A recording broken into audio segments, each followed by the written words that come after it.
Salve, salve moçada, sejam muito bem-vindos ao Arena Podcast, nosso espaço de conteúdo, entrevistas, debates e muito esporte. Hoje nós vamos conversar com Antônio Carlos Carneiro Neto, jornalista e comentarista esportivo aqui no Arena. Seja muito bem-vindo, Carneiro, ao Arena Podcast. Muito obrigado, Pietro. Um abraço a todos. É um privilégio poder conversar com você, com os amigos que estão nos assistindo, para falar do que nós amamos, que é o futebol. Muito bem, o Arena está no ar graças ao apoio de Visão Correspondente Bancário, Silver de Comunicação Integrada, Riboc Parque Shopping Barigui e também a Academia BeRap, Academia do Triatlon em Curitiba. Carneiro, vamos começar o nosso bate-papo com a seguinte pergunta: como é que o esporte surgiu na sua vida? Quem veio antes, o futebol ou o rádio? O futebol, porque eu era menino ainda, meu pai era juiz de direito em carreira dele, né? E nós morávamos em Guarapuava. E eu tinha em torno de 7 anos de idade e jogava futebol, assim, no terreno baldio do lado da minha casa, e os vizinhos, os amigos. E daí eu acabei indo no infantil do Grêmio Oeste, que era o clube lá, um dos clubes da cidade. E daí meu pai me deu uma chuteira. Foi a primeira chuteira que eu ganhei no Natal. E daí eu comecei a usar chuteira, bico duro. Não existia chuteira de bico mole para tamanho infantil. E era ruim de jogar futebol com bico duro, né? E daí, na sequência, veio uma bico mole, Gaeta, na marca na época. E eu acabei campeão juvenil pelo Grêmio Oeste em 1962. E me apaixonei por futebol e rádio, né? Eu via muito rádio na época, né? Copa do Mundo de 58. Eu tinha 10 anos em 58. E daí fui gostando daquilo. Meu pai tinha uma máquina de escrever em casa, onde ele trabalhava, ele escrevia as sentenças dele, e eu à tarde fazia o jornalzinho já do bairro, do colégio. E isso eu levei para Ponta Grossa depois, quando nós nos mudamos. E lá em Ponta Grossa, daí eu me integrei ao Guarani Esporte Clube, futebol de salão, basicamente, mas também futebol de campo. E daí, em 1964, eu comecei a trabalhar em rádio, em Ponta Grossa, levado por um amigo, fazia um teste de estúdio na Rádio Clube Ponta Grossense, e lá eu iniciei a minha carreira, porque eu passei no teste e fui contratado como plantão esportivo. Fiquei 1 ano como plantão, depois trabalhei 5 anos como repórter, e eu irradiava jogo de futebol de botão, os amigos, na casa dos amigos. Eu tinha vocação, vamos dizer assim, para isso. Sabia escrever, porque eu lia, o meu pai incentivava a leitura, né? Uhum. E, ao mesmo tempo, lia jornais diariamente, revistas. E naquele tempo não tinha a influência da televisão. Nós éramos a época de ouro do rádio e da imprensa escrita, né? Então, era isso que nós fazíamos. E quantos anos você tinha quando teve a primeira oportunidade no rádio? Eu tinha 15 anos, em 1964. Eu tinha 15 anos. Estou fazendo 60 anos esse ano, né? Nós estamos em 2024. Há 60 anos eu estou na mídia esportiva, em rádio, jornal, televisão, agora podcast, ininterruptamente. Eu nunca deixei um dia sem falar em rádio ou escrever alguma coisa para o jornal. E hoje em dia você está em vários veículos, como... me permita chamar de você, claro, por favor. Bora. Temos a Rádio CBN, temos Gazeta do Povo e também temos agora o podcast, que está fazendo um baita sucesso. É verdade, é um sucesso. Eu e o Mafuz fazemos com o Fernando Rodinick já há 1 ano, né? Inicialmente foi o André Pugliese, 2 Esportes, né? E eu na CBN eu estou há muitos anos, né? Eu tive 3 passagens pela CBN, montei a primeira equipe de futebol para transmitir jogos em FM, né? Há 30 anos atrás, praticamente, em 1997, pouco menos de 30 anos. E lancei também a rádio Banda B, na época que era o AM, e que fez muito sucesso até hoje com o Luiz Carlos Martins. E na CBN eu fiz um trabalho, modéstia à parte, muito bom, e depois saí, voltei, mas daí já com o Joel Malucelli, era o Mário Celso Petralha, né? O grupo Inepar, que me contratou a primeira vez. Depois com o Joel Malucelli, depois eu voltei, eu fui trabalhar em outros veículos, e já estou há 8 anos na minha terceira passagem pela CBN, agora com a Marildo Lopes, que é o proprietário, uma bela equipe, voltaram a fazer transmissões externas, Só que eu não tenho mais preparo físico para ir para o estádio domingo à tarde, né? Então, eu só faço os comentários diários. Eu li recentemente que não frequenta mais estádios aqui em Curitiba, é verdade? Já há muito tempo. Por quê, Carneiro?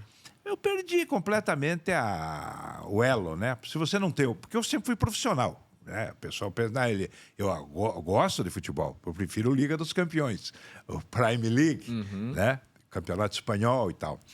Mas o futebol brasileiro caiu muito nos últimos anos, né? Tecnicamente. Nós temos uma geração perdida, né? O Brasil não ganha nada. Há 5 Copas do Mundo e há 12 anos, né? Sem um time brasileiro ser campeão mundial de clubes. Então, é flagrante a queda, né? Os jogadores ganham muito e jogam pouco. E eu perdi o entusiasmo. E a partir do momento que eu deixei de narrar futebol e ser comentarista em jornadas esportivas, isso já faz 10 anos, eu não vi sentido de eu ir no estádio e não fui mais. E na sua avaliação, o que tem afastado o torcedor do estádio de futebol? Violência, preço do ingresso, a qualidade do futebol? Como que você vê isso? Eu acho que é uma somatória, né? A nova geração, o homem do século XXI, ele gosta menos de futebol. Ele gosta mais de esportes radicais, esportes com outras características, é o que eu tenho observado. Essa paixão que todos os jovens têm pelo celular, né? Essa mídia digital, vamos chamar assim, isso também, o futebol passou a ser uma coisa meio antiga. O esporte bom, tempo do papai, do vovô. É uma coisa que nós estamos acompanhando. A violência é um motivo principal. A agressividade dessas torcidas organizadas que não deveriam de existir mais, até porque são anacrônicas, são ridículas, são profissionais que ganham para fazer aquele teatro e prejudicam os clubes, que perdem mando de jogo, etc. E, ao mesmo tempo, mas eu acho que o básico é o padrão técnico é baixo, o padrão de arbitragem é sofrível. Nem com o VAR o futebol brasileiro consegue conviver. Se imagine, com a televisão e com os algoritmos, eles têm dificuldade. Aí uma questão de coeficiente de inteligência. Também aí é a escola, é o basicão que o país falha e peca. E essa administração por parte da Federação dos Árbitros precisa profissionalizar ainda mais? O que é preciso ser feito para que funcione a arbitragem dentro de campo e para que o VAR, principalmente agora com a chegada do árbitro de vídeo, funcione efetivamente no futebol brasileiro? Olha, o conhecimento o pessoal tem. Você veja pelos próprios comentaristas de arbitragem, eles se saem bem. Então, os árbitros conhecem, só que eles não têm personalidade. Eles se sentem inseguros. Por exemplo, o árbitro europeu só recorre ao VAR em último caso. E ele só vai ver na televisão se for absolutamente necessário. Porque ele fica ali, pela informação, ele mais ou menos deduz e decide. O árbitro brasileiro não. Ele parece acovardado. Então ele joga toda a responsabilidade na tecnologia. Aí é um desastre. É um desastre.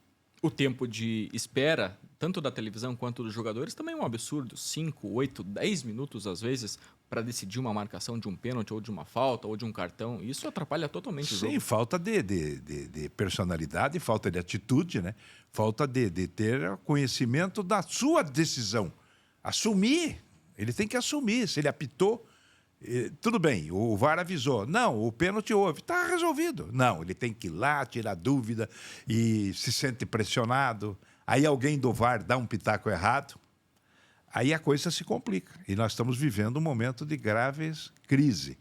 É o problema do país. O que é o futebol? O futebol é um extrato da mediocridade intelectual do país. Mediocridade política, mediocridade social, excesso de violência. O Brasil é um país cheio de problemas, né? Nós somos muito mal governados há muitas décadas. E não tem solução. Eles não mudam o país, eles só pioram. E brincam da democracia. Eles gostam de fazer eleição, né, de 2 em 2 anos, para eleger medíocres.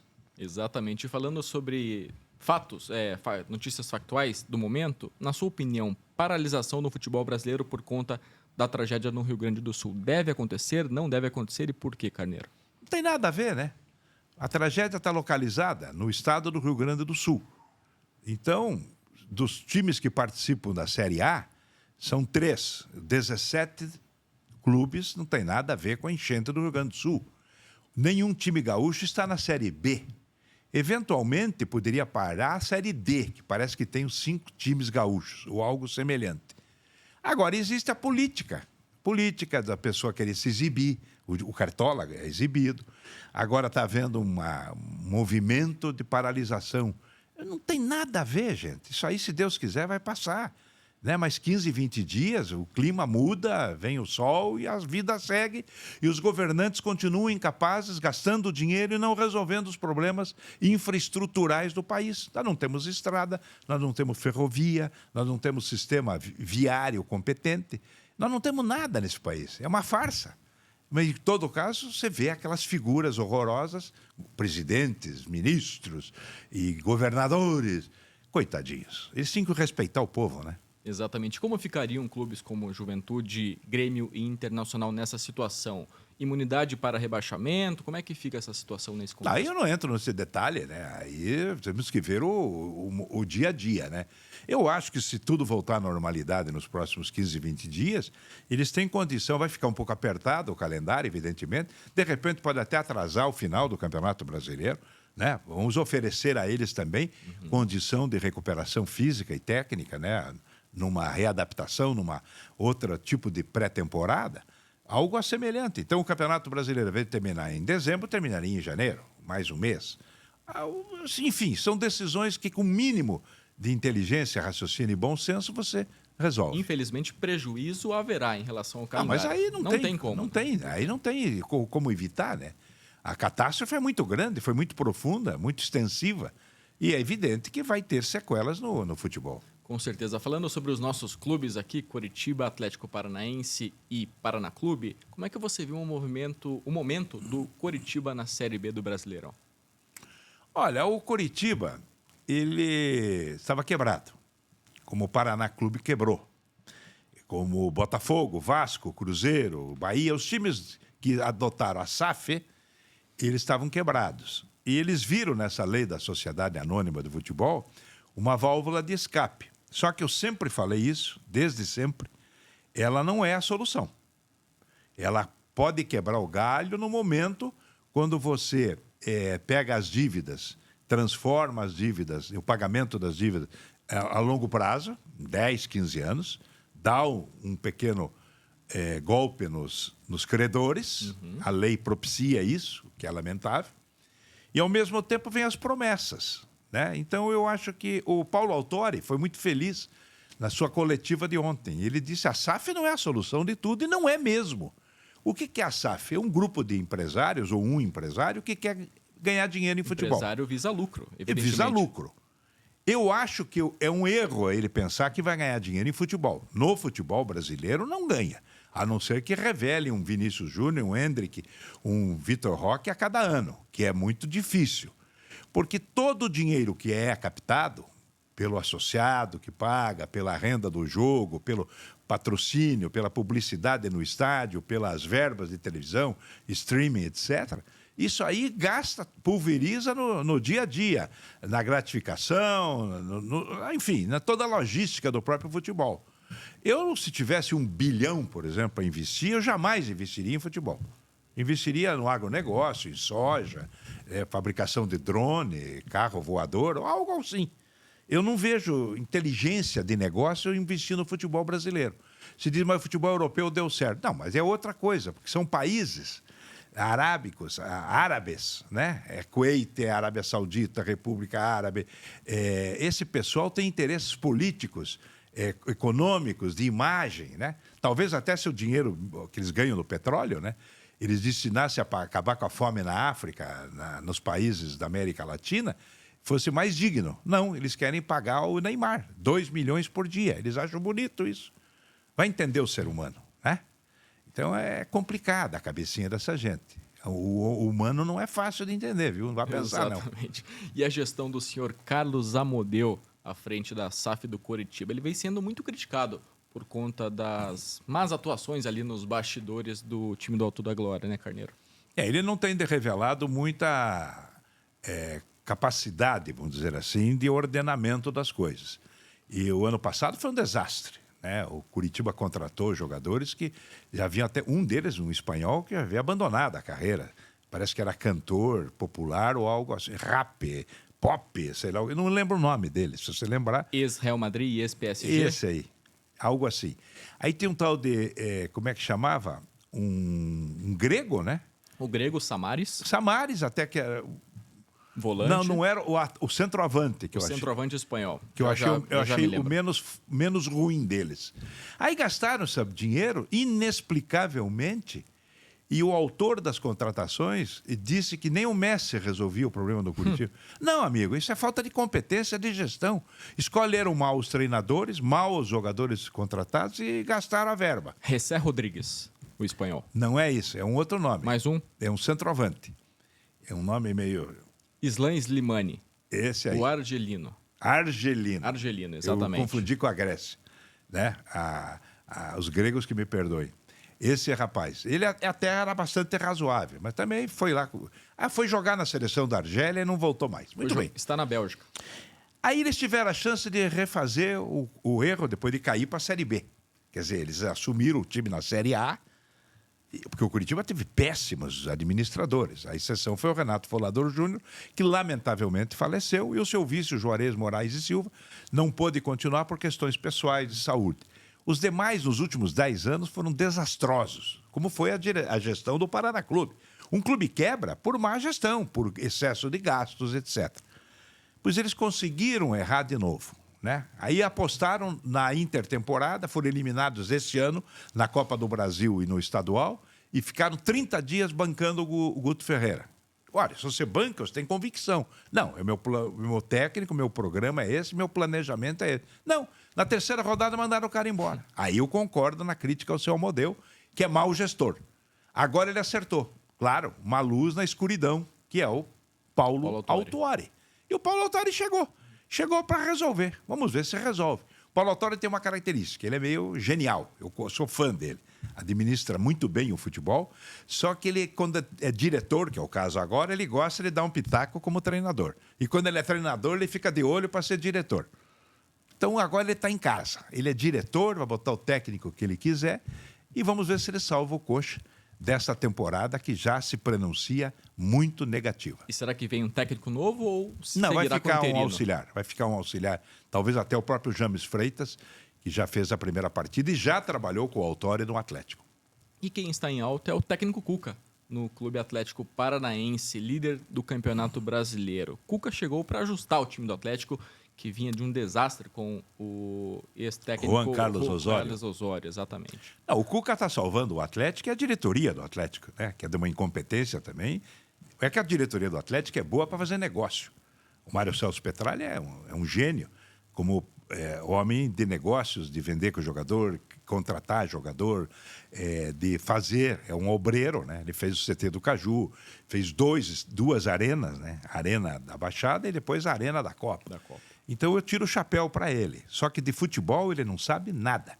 Aí ele come na mãozinha de que também não sabe nada. O planejamento do futebol do Atlético para o ano do centenário foi lamentável. Está aí. Né? Contratações 9 estrangeiros, sem pé nem cabeça. O elenco é completamente desequilibrado e tentaram o Osório. Aí, no desespero, mandaram embora e pegaram o Cuca. O Cuca desceu do céu, veio, tomou conta do pedaço, recuperou o ambiente, a confiança dos jogadores. Pô, você recuperar o Canóbio, amigo, transformar o Canóbio em goleador, você tem que ser bom, viu? Não é para qualquer um. E se ele recuperar o Coelho, que não faz gol há 1 ano e meio, aí o Cuca merece até subir para um outro plano, vamos dizer assim. O uruguaio vem jogando bem, mas ele é bom de treino. É bom fisicamente, mas está fazendo gol agora, com o técnico Cuca. Ele era muito dispersivo. Como o Atlético não tinha técnico de capacidade, o Atlético perdeu o ano passado inteiro. Né? O Filipão foi muito bem, decidiu a Libertadores, perdeu a Libertadores. Ponto. Aí ficaram com técnicos sem personalidade, o Turra e o Wesley Carvalho. Pessoas boas, tal, não vou discutir a competência. Só que os jogadores tomaram conta. O Thiago Heleno e o Fernandinho eram os donos do time. Jogavam quando bem queriam. Hoje não. Hoje todos jogam para o Cuca. Essa vitória sobre o Palmeiras ficou muito claro isso. O time do papelão lá de Erechim, que perdeu para o Ipiranga, tomando 2 gols em 1 minuto, nos acréscimos. Aquilo foi um desastre. Um desastre total. Mas esse time com personalidade, com caráter de competição, que jogou contra o Palmeiras, não é fácil jogar com o Palmeiras, muito bem dirigido. Mesmo longe do Allianz. Pelo Abel Ferreira. Como? Mesmo longe do Allianz Parque, o estádio do Palmeiras. A cortina de fumaça levantada pelo Abel Ferreira foi essa, né? Foi. Eu quero jogar de volta no Allianz Parque. Não seremos campeões jogando longe do O Allianz. Palmeiras está com fadiga de material, né? Isso aí existe. Não é só quando cai o avião que eles diziam fadiga de material, antigamente eles falavam. Não, o Palmeiras está um estresse ali dentro, né? O Rony quer sair, esse Endrick está muito mal orientado, virou um jogador violento, agressivo, a arbitragem confusa, o jogo foi muito tenso, né? Um jogo, eu diria, um jogo meio fora do normal, mas o Atlético teve um comportamento tático, técnico e psicológico acima da média. Isso é mérito do Cuca e dos jogadores, evidentemente, porque jogaram muito bem. Agora, o Cuca é o dono da matéria, né? Porque ele é o homem que levou o Atlético até agora. A liderança do Campeonato Brasileiro da Série A, a invencibilidade na Copa Sul-Americana e teve esse tropeço na Copa do Brasil, que são as 3 competições. O Atlético vai se contentar com um título no ano do centenário. Mas se ganhar os 3, a tríplice coroa, o Cuca vai sentar no trono. E qual está mais próximo? Eu acho que o mais próximo é a Copa Sul-Americana.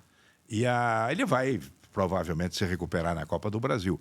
Mas essa do brasileiro, pelo nível técnico baixo da maioria dos times, você pode observar que o nível é sofrível, né? Os mesmos times ricos, Palmeiras, Flamengo, Atlético Mineiro, eles não estão empolgando com as suas atuações. Então permite que o Atlético é um time organizado, né? Não tem muitas opções, o Cuca já pediu alguns reforços, né, para fechar o elenco. O Atlético tem deficiências nas alas, no meio da área, na zaga, tem problema com o primeiro volante e necessita de um meio armador. Porque o Fernandinho também tem um limite, o Fernandinho é um gênio da bola, só que está com 39 anos. Não pode jogar todas. Exatamente. Está bem servido no gol, mesmo com a provável saída do Bento, temos Léo Link ali no banco de reservas que atende ao trabalho do Cuca. Acredito que... Isso é uma escola que o Atlético tem no CT do Caju de ótimos goleiros há muito tempo, né? Ele já teve um trabalho... Vamos lembrar os mais recentes, né? Os 2 goleiros campeões olímpicos pela seleção brasileira, medalha de ouro, eram do Atlético. O Everton e o Santos. O Santos. Daí vem o Bento, que é excepcional goleiro, o Léo Link é muito bom e outros virão. É um trabalho. O CT do Caju produz bons goleiros. Eu gostaria que produzisse bons goleadores. Bons atacantes. Porque daí ia dar mais grana para o balanço do Petralha e mais alegria para a torcida. Exatamente. E um atacante que está em baixa é o Vitor Roque, ex-jogador do Atlético Paranaense, que deve sair na próxima janela do Barcelona, infelizmente. Foi mal lançado, né? Parece que tem uma interferência de empresário em relação ao relacionamento com o técnico-chave, que não gostou muito da contratação, sem o aval dele. Eu não sei exatamente qual é o roteiro da história aí, mas o Vitor Roque, coitado, ele foi lançado e levou azar, né? Ele perdeu alguns gols e logo foi expulso e daí perdeu o ambiente. Eu não sei. Você jogar num Barcelona, você sai menino, é complicado. Tem que ter um período de estágio, vamos dizer assim, né? Você vê que o Messi ficou no Barcelona uns 7, 8 anos até ser titular, né? Então tem que haver um período. E eu acho que eles não foram felizes na forma como eles promoveram o lançamento do Vitor Roque. Me parece que cometeram os mesmos erros da época do Coritiba, quando Keirson e Henrique foram vendidos ao Barcelona e logo foram emprestados. Queima, né? Porque são clubes que exigem muito, esses clubes de ponta, né? De primeiro mundo, assim vamos dizer, os 10 maiores da Europa, e o Barcelona está entre eles, é muito difícil, viu? Não é muito fácil, não. Você vê que o Vinícius Júnior levou um tempo lá no Real Madrid. O Zidane, que era o técnico, não estava sabendo usá-lo. O Ancelotti, o Carlo Ancelotti, é que encontrou o espaço ali na meia para a ponta esquerda, né? Fazendo um falso ponta, e o Vinícius, com prestígio dado pelo Ancelotti, ele se encontrou. Ele talvez, se o Zidane continuasse, talvez ele não fosse o sucesso que ele é. Com certeza. E para fechar o trio de ferro aqui de Curitiba, o Paraná Clube vem num momento de reconstrução, procurando uma vaga aí na Série B do Brasileiro. Nos últimos 2 jogos arrecadou mais de 2,5 milhões de reais com jogos na Arena da Baixada e no Couto Pereira e agora busca aí essa reconstrução dentro do futebol nacional. Como é que você vê esse trabalho do técnico tcheco, Carneiro? Olha, o trabalho do Tcheco está começando. Agora, o do Carlos Werner foi um sucesso de público e crítica.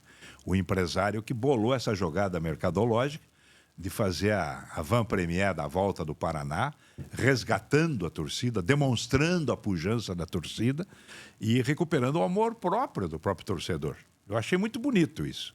Nos dois jogos, na Arena e no Alto da Glória. Agora ele vai cair na realidade, vai voltar para o Dorival de Brito. O Tcheco terá um trabalho, mas aparentemente não é tão complicado, que é a Série B do estadual. O Paraná tem que se qualificar, ele vai levar uns 2, 3 anos para conseguir calendário nacional. Esse que é o problema. Mas ele está, vamos dizer assim, moral, psicologicamente, refeito. Agora vamos ver a parte técnica. Muito bem, vamos falar do livro É Disso que o Povo Gosta, livro lançado recentemente pelo Carneiro Neto. Vou mostrar aqui na live para você que está acompanhando pelo YouTube e também pelo Spotify. Como é que surgiu, como é que foi a repercussão desse livro, Carneiro? Olha, esse foi meu 7º livro. Eu havia lançado outros, né, livros de história do futebol, 2 em parceria com o Vinícius Coelho, né, o Atletiba, Paixão dos Multidões, que foi um sucesso, né, um livro que nós lançamos há 30 anos atrás, em 1994, exatamente para incentivar a dupla Atletiba a reagir. Ambos estavam na Série B, ambos sem uma diretoria constituída, Evangelino Neves já envelhecido, cansado na presidência, e nós fizemos exatamente o lançamento lá no Pasquale, no bar do Pasquale, no Passeio Público, e com a presença do governador Jaime Lerner, do prefeito Rafael Greca, e de cerca de 2.500 pessoas, que foram convidados os conselheiros do Curitiba, do Atlético. Foi um sucesso assim, absurdo, né? O livro vendeu maravilhosamente bem, esgotou a primeira edição rapidamente, e através do Atletiba eles criaram assim, um choque de realidade, e no ano seguinte os 2 subiram para a Série A. Um grupo assumiu o Curitiba, liderado pelo Joel Malucelli, o Sérgio Prosdócio, e outro grupo, liderado pelo Mário Celso Petralha, assumiu o Atlético. Então, funcionou, vamos dizer assim, foi a nossa colaboração. E daí eu lancei com o Vinícius também o Campeoníssimo, homenagem ao Evangelino Neves. E depois eu lancei sozinho o Fabulativos do futebol, o Jogo Limpo, o Hélio Alves, o Feiticeiro do futebol, e o Fabulativos do futebol foi um sucesso de venda também, maravilhoso, livro de anedotas. E daí eu lancei esse, o Jogo Limpo, em 2019. O Jogo Limpo não, É Disso que o Povo Gosta, que é o meu bordão nas transmissões de futebol. E aí foi uma pequena biografia minha, algumas passagens, algumas histórias, e realmente foi muito bom e está um livro esgotado também. Tem uma história interessantíssima que você conta neste livro, que você foi roubado em um trem em Paris. Como é que foi isso? Que loucura foi essa? Eu estava viajando, após a Copa do Mundo de 1982, na Espanha, eu fui a Paris. E depois eu desci Veneza, fui Florença e Roma. Fiquei mais uns 10 dias lá para aproveitar. Eu já estava um mês na Europa, né? Já havia conhecido bastante Portugal, Espanha, e eu já conhecia Londres. E daí em Paris eu resolvi pegar o Orient Express, o famoso trem, né? A Agatha Christie não tem culpa do meu assalto a bordo, né? Que ela fez o livro que deu origem ao filme, né? Como é que é? Assassinato no Orient Express. O meu foi só um pequeno roubo. Pequeno furto. Um pequeno furto. E eu peguei o Orient Express e às 5 horas da tarde, saiu de Paris, da Gare de Lyon, e eu fui até... o plano era ir a Veneza. No outro dia de manhã eu chegava em Veneza. Só que quando chegou em Genebra, na Suíça, entrou um suíço, terno e gravata e tal. Eu estava na primeira classe e tinham 2 turistas japonesas junto. Ele entrou e assim, bem afeiçoado, né? Era verão, nós estávamos tudo esporte, né? Os turistas. E ele, bonsoir, né? Sentou, eu, bonsoir, para ele fiquei. Só que a gente era meio jeca naquele tempo, usava a tal da capanga. E eu deixei na capanga os meus dólares, os meus francos franceses, naquele tempo não tinha o euro, eu tinha uns 2.500 dólares em espécie, moeda, e tinha mais 2.000 dólares em travel check. A passagem de volta, o passaporte, estava tudo na tal da capanga. Tudo que o bandido gosta. E tinha uma bolsa em cima, porque eu deixei a mala principal em Madrid, que na volta eu vinha a Madrid, pegava a malona na casa de uma pessoa um jornalista, amigo meu, e daí para voltar para o Brasil. Muito bem. E não deu outra. Quando eu cheguei, amanheci na Itália, a minha capanga tinha sido roubada pelo suíço, que desapareceu. Aí, quando eu cheguei lá, eu fiquei assustado, né? E daí eu falei para as japonesas do acontecido, assim, não, nós não fomos roubados, tá bom. Aí eu não sabia o que fazer. Daí entrou um senhor, um advogado, que ia fazer uma audiência no Fórum de Padova, que era no caminho. Eu estava em Vicenza, a cidade. Vicenza, Padova e já Veneza. E daí eu contei a história para ele, ele disse, vá no vagão número 4 lá, que tem a Polícia Internacional. E foi o que eu fiz. E daí pedi para as mocinhas lá japonesas e o senhor, cuida da minha bolsa aí. E eu fui lá. Quando eu cheguei lá, tinha um monte de jaqueta. Era uma quadrilha internacional que assaltou o trem de madrugada. E a minha capanguinha estava em cima. Daí eu avisei o policial, ele me deu. Eu olhei, já estava o passaporte, a passagem e os Trevor Check. Ele roubou só o que tinha de papel moeda. E o passaporte Estava lá, tranquilo. Imagina o problema que eu ia ter, né? Ter que ir na consulado do Brasil, que loucura, em Veneza ou algo semelhante. Daí foi essa história. Daí contei a passagem, fui assaltado no Orient Express. Que beleza. E o futebol italiano, como que você avalia? Já teve alguma experiência como repórter cobrindo o futebol da Itália? Sim. Aquele tempo que a televisão não transmitia os jogos, né? Nós fazíamos praticamente muitos jogos. E, na época da equipe positiva, eu, Lombardi Júnior e o capitão Hidalgo, e depois também, quando nós nos separamos, continuamos com essa atividade. Nós chegamos a fazer transmissões da Europa todo ano, 2, 3 vezes por ano, para a loteria esportiva, que era um acontecimento. E as decisões da Liga dos Campeões, as finais dos grandes campeonatos, né? Eu fiz o clássico, né? Lá no San Siro, né? Quando joga o Milan, San Siro, e quando joga a Inter, Giuseppe Meazza. É um espetáculo, né? Então eu tive muitas experiências. O futebol italiano caiu muito, né, com a crise econômica e nos últimos 10, 12 anos e afundou. De certa forma, o futebol inglês ficou muito fortalecido, né? De certa forma, não, com toda certeza. A Premier League, né? Hoje os donos dos times são os árabes, né? Então eles ficaram muito fortalecidos. Mas o futebol da Itália sempre me encantou. Muito. Hoje em dia, a Atalanta e o Bolonha estão ganhando muito destaque. O Bolonha é do técnico ítalo-brasileiro Thiago Motta. Sim, o Atalanta vai decidir o título a Liga Europa com o Bayer Leverkusen. Exatamente, do Xabi Alonso. O Atalanta tem um bom time, hein? Tem um bom time. O Xabi Alonso é uma grande revelação como treinador, né, no Bayer Leverkusen. E nós teremos a decisão na Liga dos Campeões no dia 1º de junho no Wembley, onde eu fui várias vezes também.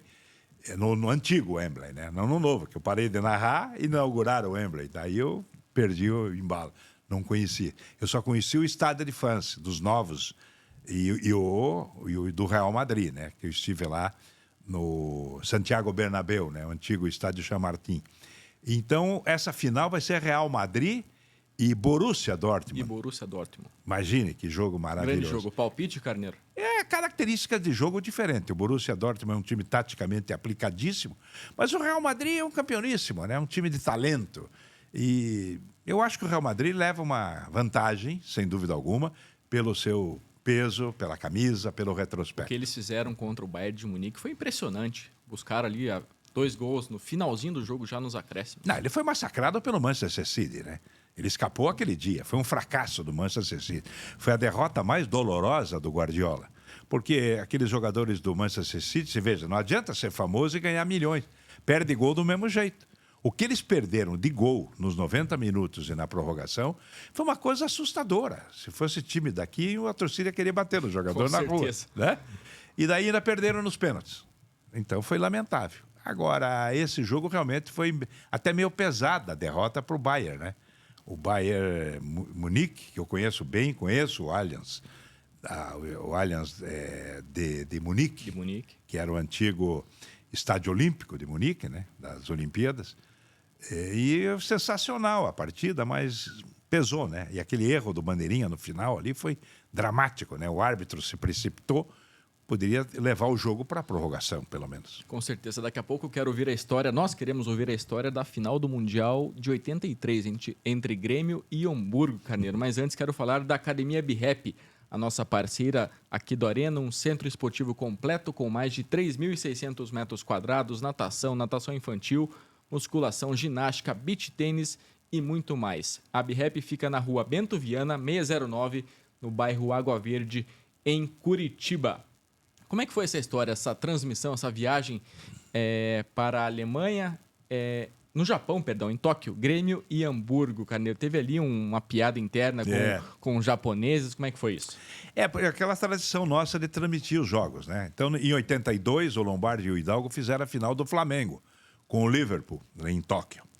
E daí, no ano seguinte, 83, o time brasileiro, aquele tempo o futebol brasileiro era bom, né? Aquela seleção brasileira de 82 era encantada, né? Perdeu para ela mesma a Copa do Mundo. Agora, essa final nós fomos a Tóquio fazer, fui eu e o capitão Hidalgo, e era a final entre o Grêmio, né? E um time com o Renato Gaúcho, Mário Sérgio, o Paulo César Caju, era um time respeitável. Aquele Hugo de Leon, zagueiro, era fantástico. E o técnico, meu amigo Valdir Espinosa. Então nós ficamos lá uns 10 dias no Japão, né? E nos adaptando e tal, passeando também, aproveitando um pouco, né? E na hora do jogo, nós levamos o equipamento numa bolsa, né? Imagine. E tanto que nós chegamos com a bolsa no estádio de Tóquio, havia um engenheiro eletrônico da Rádio Nacional que disse, nós estamos com o equipamento aqui, uma mesa de som moderníssima, né? Fone acoplado ao microfone, etc. E nós dissemos, mas e quanto custa? Ele disse, $800. O aluguel, né, do equipamento. Eu olhei para o Hidalgo disse, não, na volta nós vamos parar uma semana no Havaí. O Hidalgo, não, nós vamos comer uma semana de abacaxi lá no Havaí, com $800. E a gente com o dinheiro meio contado na época. E vocês não tinham essa informação antes da viagem? Não. Foi uma surpresa na hora. Mas tudo bem, dava até para pagar. Mas nós falamos para ele, nós trouxemos o nosso equipamento. Aí que foi o problema. Quando abrimos a bolsa, ela estava enrolada na tribuna do Paraná, né? O equipamento. 2 microfones, 2 fones. O meu fone, orelha de elefante, já caiu já caiu o japonês. Um olhou para o outro e já riu. E daí houve uma aposta entre eles. Eu vi. Um disse, eles não vão falar. O outro, não, vão. O brasileiro é malandro. Deve ter parente em Açaí, né? Ele conhece alguém no Brasil para achar que o brasileiro é esperto. Sim. E daí o que aconteceu? Eu notei e falei para o Hidalgo, esses japoneses não vão sair da cabine. Eles ficaram os dois ali. E eu montei equipamento. Tirei a nossa maletinha de transmissão, fiz o famoso, liguei tudo direitinho. E em 5 minutos, 10 minutos, estava montado e eu comecei. Alô Embratel, alô Embratel, alô Embratel. Em 2 minutos entrou, alô Embratel Rio, de Rádio Clube Paranaense, Curitiba. Ele 1 minuto. 1 minuto ligou com o estúdio. O estúdio, alô Carneiro, tudo bem, beleza? Estamos aí, vamos entrar com a jornada, tal. Ótimo. Eu entrei. Quando eu comecei a falar, eu vi que um pagou o outro e foram embora. Fizeram Os dois japoneses fizeram uma aposta. Então, o ser humano é igual no mundo inteiro. Não muda. Eles são espertos e nós, mais do que eles, fizemos uma transmissão maravilhosa, comemoramos o título do Grêmio. E qual era o estádio? O Estádio Olímpico. O Estádio Olímpico? O Estádio Olímpico. Estádio Olímpico, que foi inaugurado na Olimpíada de Tóquio, né? Em 1964. Muito bem. E entre tantas narrações, entre tantas coberturas esportivas, você conviveu com muitas pessoas e pessoas boas, pessoas não muito boas. Quem são as suas referências no mundo do jornalismo esportivo, Carneiro? Olha, eu cito no meu livro, né, as pessoas que foram meus colegas, como narradores, comentaristas, repórteres, pela gratidão que eu tenho, pela sinceridade, porque eu fui chefe de equipe 35 anos. Chefe não, eu fui narrador 35 anos e fiz 5 anos repórter e depois me tornei comentarista. Nesses 35 anos em que eu fui narrador e chefe de equipe, eu contei com a lealdade dos meus amigos. E eu pagava os salários, propiciava as viagens diárias, etc. Então, eu nunca tive problema com ninguém. Felizmente, eu nunca encrenquei, vamos dizer, com alguém. Claro, uma invejazinha aqui, um ciúme ali, é inevitável você evitar. É inevitável evitar, é bom, né? É inevitável você fugir disso. Mas eu lancei alguns profissionais, isso foi um orgulho para mim, né? Eu tive a oportunidade de lançar o Lombardi Júnior, o Luiz Carlos Martins, o Reinaldo Bessa, o Ulisses Costa, o José Luiz da Atena e outros tantos. E incentivei grandes narradores, né? Dei apoio, como o Marcelo Ortiz, por exemplo, que era um menino, né? Trabalhei com outros narradores.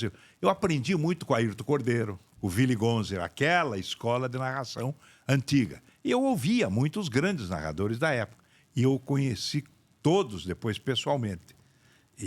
Então foi um momento assim mágico na minha vida.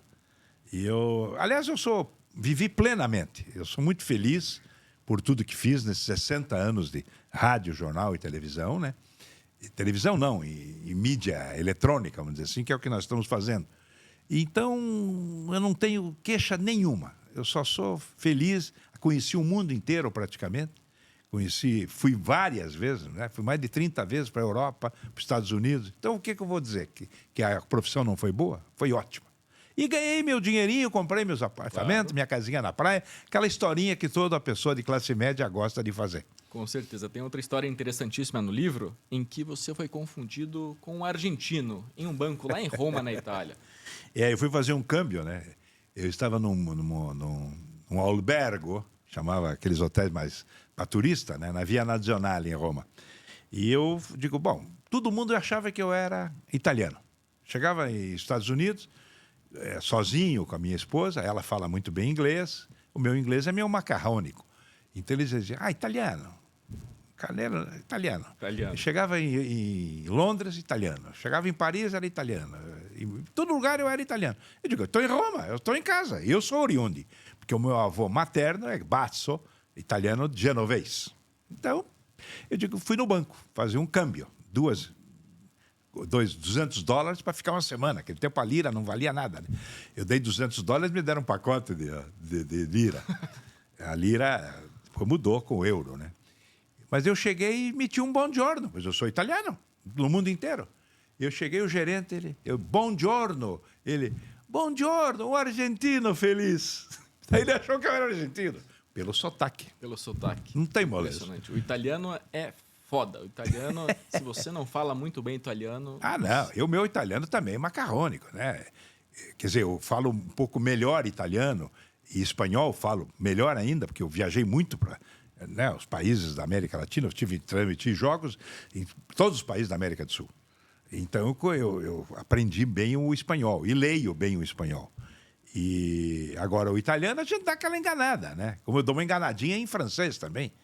Mas é tudo para enganar, me engana que eu gosto. Italiano que não gosta de vinho, que história é essa? Prefere o whisky? É gozado, né? Eu tomava vinho, mas é questão gozada em casa, né? É a minha geração em casa. O meu pai gostava de uísque e cerveja. E eu comecei na juventude a sair com os amigos, nós tomávamos uísque. O vinho não era moda, né? O vinho passou a ser moda nos anos 70 para frente. Mas daí eu já gostei mais do velho malte da Escócia. Tentei tomar vinho. Tomei ótimos vinhos. Brunello de Montalcino, em Firenze, né? Châteauneuf du Pape, na França. Não é por isso. Uhum. Mas eu não sou apaixonado, sabe? Eu não sou dessas confrarias que cheira a rolha, e cheira o abridor, e cheira o outro. Não sou disso. Muita frescura. Muita frescura. Eu sou do velho whisky. 8 anos para cima está valendo. Muito bem. E dessa escola de narradores brasileiros, tem algum que você gosta particularmente? Você fala dos atuais? Dos atuais, seja do rádio ou da televisão. Olha, eu acho o narrador de televisão muito problemático, porque, na verdade, ele se torna um chato, porque ele quer dar ritmo de transmissão, tipo rádio na televisão, que não precisa. A imagem diz tudo. A imagem fala por si só. Melhorou muito a narração de televisão, porque no início era um horror. Lá atrás, quando começaram as transmissões de televisão na década de 80, que eles começaram a concorrer conosco no rádio, né? E na década de 90, daí com as televisões, as redes a cabo, né? A televisão paga. Então eles gritavam, faziam uma gritaria e gritavam gol como se fosse no rádio, um absurdo. Então eu tive certa restrição em relação a esse estilo de transmissão. Mas melhorou muito. Eu tenho alguns que eu aprecio, eu não vou citar nomes, porque alguns são meus amigos, outros me conhecem, porque, modéstia à parte, eu sou conhecido, né? Ainda mais agora que eu entrei na Academia Brasileira de Letras do Futebol, né? Então, o meu nome saiu na relação lá. E os que me conhecem me cumprimentaram, né? O Milton Neves, o Ulisses Costa, o Datena, o pessoal que me conhece mais intimamente, gostaram dessa experiência, porque eu já era da Academia Paranaense de Letras. Mas agora, a narração de futebol, ela continua boa. Eu acho que, para o padrão atual, ela continua bastante interessante. E eles dispõem hoje de outros recursos tecnológicos que ajudam na transmissão. Porque no meu tempo não tinha replay, meu amigo. Você estava irradiando uma decisão de campeonato, né, no estádio Vitorino Gonçalves Dias. Saiu o gol do Curitiba e saiu o gol e é gol, amigo. Você não tem como tirar dúvida. Mas será que ela bateu na mão do zagueiro? Será que bateu no nariz do centroavante? Não tem moleza. Você tinha que confiar no repórter e mandar bala. Hoje não. Tem a informação em tempo real. Claro. Hoje você tem o próprio celular, né? Você resolve uma série de problemas. Bom, você para ter uma ideia, a gente não tinha mandar coluna da Gazeta, por exemplo. Certa feita em Lisboa, a seleção brasileira foi jogar lá no estádio do Benfica, no estádio da Luz, e daí domingo, o jogo era. Daí eu comecei com a turma dele. João Saldanha, Armando Nogueira, todo esse pessoal antigo estava lá, né? E a gente convivia, ficava tudo basicamente no mesmo hotel, né? Espanha, Portugal, até por questão de preço, né? E daí eu alertei o pessoal, de será que não é bom? Porque naquele tempo não tinha, a gente levava a máquina de escrever, escrevia, meu amigo, para mandar por e-mail, né? Era por fax, não era nem e-mail, por fax. Então nós tínhamos que ir no hotel ou no correio para mandar. Só que no meu hotel, o sujeito falou que o fax não estava uma grande coisa. Aí nós fomos no correio na sexta-feira. Aliás, foi muito boa a experiência. Chegamos lá. Escuta, o correio, domingo, o correio fecha? Perguntar, que hora que fecha? Ele disse, não, o correio não fecha. Domingo não fecha, o português falou. Eu digo, por quê? Porque não abre. Aí eu tive que resolver o problema, eu e os outros, para mandar o tal do fax do estádio. Terminou o jogo na Luz, nós escrevemos o artigo, mandamos, o Aloar Ribeiro recebeu aqui, só que também não tinha celular para confirmar.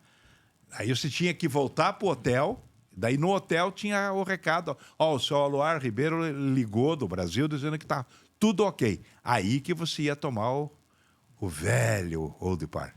E que narração você destaca? A narração internacional, cobrindo a seleção brasileira ou clubes brasileiros como o Grêmio 83? Que narração você se lembra? Olha, eu fui um narrador diferente dos outros, até porque a minha vida foi diferente dos outros. Eu tenho uma paixão pelo rádio, mas eu não vivia só do rádio. Eu sempre tive agência de propaganda, porque eu fui garoto propaganda. Aí eu aprendi publicidade.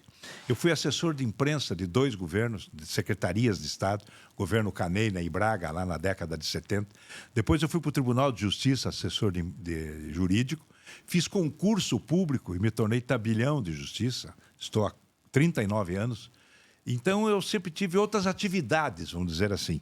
Então, eu fiz, por exemplo, uma Copa do Mundo só, de 82. Porque de 86 eu já não pude ir. Porque meu pai era presidente do Tribunal de Justiça e assumiu o governo interinamente, na viagem do governador, e estava adoentado. Quando o João Elísio Ferraz de Campos viajou, meu pai assumiu, foi governador durante 20 dias. E eu ficava próximo do meu pai, porque meu pai estava muito adoentado e faleceu naquele ano, em dezembro. Ele presidiu a parada de 7 de setembro, em 1986, e faleceu em dezembro. Você vê que a minha vida era um turbilhão. Então, eu não fui na Copa da Espanha. Aí, na Copa de 90, na Itália, eu não fui por outros motivos. Eu ia logo depois da Copa, pegava minha esposa e ia fazer turismo. Daí aproveitar. Ia ver um amistoso, alguma coisa. Eu sempre fiz assim. E daí me desinteressei, porque daí a minha vida era muito intensa. Eu assumi também comando de rádio, né? Eu fui diretor da Rádio Clube, fui diretor da Rádio CBN. E tinha muitos compromissos, vamos dizer assim, dentro da emissora. Então, as minhas viagens eram diferentes dos demais. E a política sempre fez parte da sua vida, desde cedo. Eu tinha a política como obrigatoriedade, você tem que conviver com os políticos. Mas eu nunca gostei de política. Tanto que uma geração de amigos meus foram políticos, né? Radialistas, né? Todos que eu citei aí praticamente foram políticos. Né? O Ayrton Cordeiro, Luiz Carlos Martins, Mário Celso, Agacir Túlio, etc. E fui convidado várias vezes para ser candidato a vereador, deputado. E eu não aceitei, não aceito. E até o Maurício Fruit chegou aí na minha casa e falou para mim, você vai ser candidato a deputado federal. Em 1978. Eu digo, mas Maurício, eu estou recém-formado em Direito, eu quero tentar ainda a profissão de advogado, estou programando para casar, comprei um carrinho esporte novo, estou curtindo ainda. Morava com meus pais, Quer dizer, eu tinha uma vida maravilhosa. Por que eu vou morar em Brasília, Maurício? Para aguentar aquele quache-quache? Tanta cidade mais Chega a bonita Agência pra- Nacional, a voz do Brasil, que quando começa eu desligo o rádio. Carneiro, e seleção brasileira? Como é que você vê o momento da seleção e agora o início do trabalho do Dorival Júnior à frente da amarelinha? O Dorival Júnior surge como uma esperança, porque a cúpula da CBF é absolutamente incapaz, desmoralizada, né, pelos escândalos que já se processam há 20 anos e agora parece que parou um pouco, não sei se já terminou a crise na CBF, porque todo o presidente foi afastado, né? O atual está com liminar da justiça. O Edinaldo? Mas parece que não por malfeitos, mas por questões da própria eleição, né? Alguma coisa ligada ao processo da eleição. Não sei, também não me interessa. Mas é um desastre, né? Essa experiência com o Fernando Diniz, queimaram a imagem do meu amigo Fernando Diniz. Ele, por vaidade, provavelmente, se submeteu a isso, quase atrapalhou um belo trabalho que ele realizou no Fluminense. Felizmente, ele foi campeão da Copa Libertadores da América, o título mais importante da história do Fluminense. Agora o Dorival Júnior tem uma boa chance, porque o Dorival Júnior também abdicou do São Paulo, onde ele estava muito bem, com o título, e aceitou o desafio. Claro, ele quer encerrar a carreira dele como técnico da seleção brasileira, ou pelo menos acrescentar essa honraria que ele considera, e eu também considero, e eu estou muito esperançoso.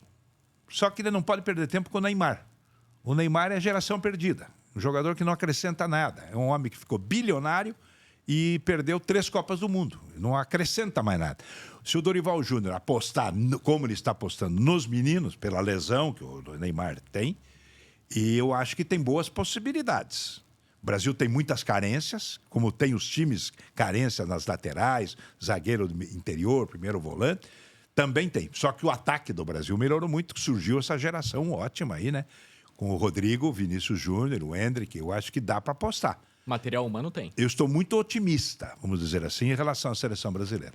Muito bem, vamos falar sobre o livro Lá no Pasquale. Esse é o mais recente, lançado Em 2022. 2022. Muito bem. De onde veio essa ideia? A ideia Carneiro? é a capa. Se você mostrar a capa, já diz Muito tudo. bem. Que é o passeio público, né? Olha lá. E dentro do passeio público, ela traz desse portal, que é nada mais, nada menos do que o cemitério de Cães de Paris, né? E foi uma cópia, uma homenagem que foi feita aqui na época, a Prefeitura de Curitiba, há mais de 130 anos atrás. E um recanto, né, de Curitiba era o passeio público, era o Jardim Zoológico de Curitiba até a década de 1980. E lá dentro, desde os anos 60, existia o Bar do Pasquale, o Lá no Pasquale. E lá passou uma geração. Foram 50 anos de pessoas que entravam e saíam, músicos, artistas, escritores, jogador de futebol, batedor de carteira, professor, desembargador, juiz, delegado, deputado, senador. Ney Braga fazia aperitivo lá, Jaime Lerner comia feijoada de sábado história. lá, pedalinho. O povo, gerações de estudantes que passavam ali, porque a casa do estudante universitário ficava no caminho entre o passeio público e o estádio do Curitiba, né? Então foi uma época de ouro, vamos dizer assim, dessa geração. E eu fiz uma homenagem a Curitiba, ao estado do Paraná, aos amigos que conviveram comigo, esses momentos inesquecíveis do Lá no Pasquale. Lá acontecem caminhadas também ou só no Barigui? Não, a caminhada é só no Barigui. Só no Barigui? Eu gosto muito de correr no passeio público. Tem uma Você pista... é jovem, é um atleta, né? Eu joguei muito futebol de pelada, né? Eu adorava aquilo. Sim. Eu tinha um par de tênis e um par de chuteira no meu carro. A hora que me chamavam, já está aqui. Tô dentro. Isso eu estou dentro. Mas daí eu tive um problema de coluna, tive que fazer uma cirurgia. E daí, há 30 anos, eu parei. E só caminho. O importante é se movimentar. Falando em movimento, quero fazer um agradecimento à nossa parceira Riboc Parque Shopping Barigui. Roupas e acessórios para atletas de academia, corrida de rua, caminhada, crossfit, corrida de montanha e muito mais. A Riboc é uma loja fantástica, fica ali no Parque Shopping Barigui, em Curitiba. Carneiro Neto, chegamos na parte final do nosso Arena Podcast. Passou muito rápido, queria te agradecer essa disponibilidade e essa visita aqui ao nosso podcast. Muito obrigado. Olha, quem agradece sou eu pela gentileza do convite e espero ter me saído bem, porque eu sou um iniciante nisso, né? Estou aprendendo aos poucos para me tornar um radialista um dia. que é o meu sonho de consumo. Se eu conseguir ser um radialista, um jornalista, com algum conceito e algum prestígio, eu agradeço. Muito sucesso, ainda mais sucesso nessa sua nova empreitada lá com o Mafuz e com o Fernando no podcast. Estou acompanhando, quem ainda não segue, procura lá no YouTube Carneiro Neto e Mafuz. No YouTube você encontrará ótimos conteúdos, ótimas análises sobre o futebol paranaense principalmente. Muito obrigado. Obrigado a todos, um abração. Um abraço, fique aqui no Arena Podcast, se inscreva e até o próximo episódio. Tchau!